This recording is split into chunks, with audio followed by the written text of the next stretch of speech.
project is to spray these and hydro dip them so that they last longer. The last one I did was with plastic dip and peeled off.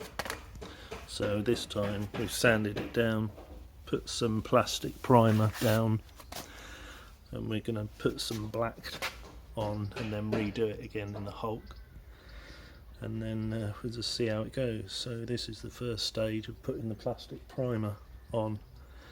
So the next stage, once that's dry, is to put some matte black down. So I've sprayed it the desired colour that I want.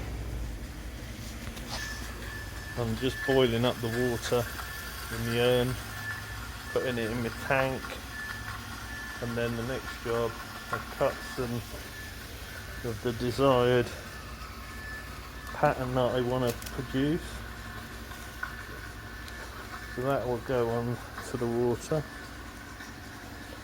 face down, more shinier side face down into the water,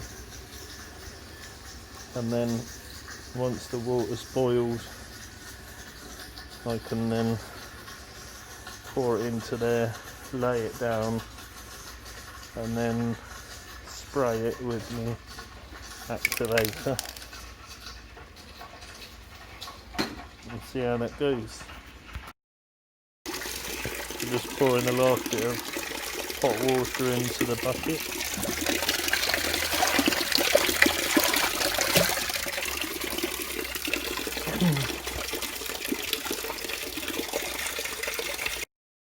Okay, so I've laid it down, just got to let it set. It goes wrinkly first, but then once you've left it in the water for a while, it does start to smooth itself out, and then when you start spraying your activator, it will sort of spread out nicely. Just got to leave that in there.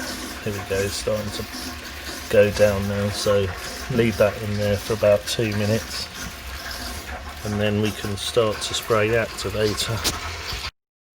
Spray the activator, most of the bubbles have come out, so now we just got to lay our product down onto that surface.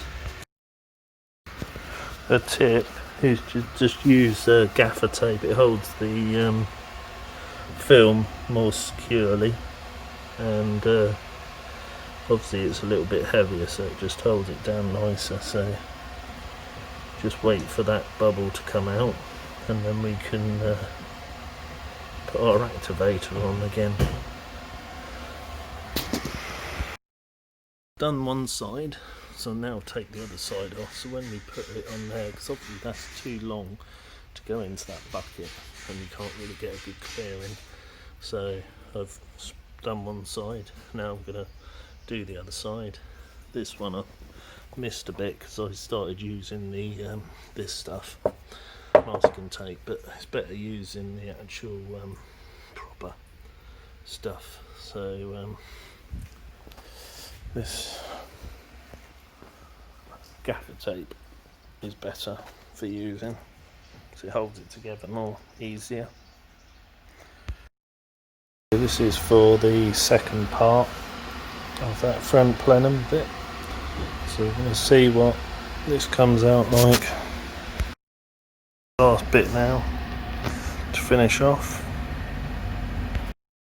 Okay, so I've done these bits as well for the engine bay. It's nice and bright. So just lacquer in these now. The best way and the easiest way of doing this is to not go too hot on the water, but at least lukewarm. Lay your gloss side down, spray with your activator straight away, and then go over it probably about a minute or 30 seconds later, just so it doesn't spread too much. And then dip your part. It's going to be really sort of jellified and not sticky, very slidey to touch, so just get your cloth in the water and wash over it straight away. It won't smudge the print, and then take it out of the water and let it dry. and then lacquer, but that's a good result, especially when we haven't got a proper machine to do it. It's still feasible.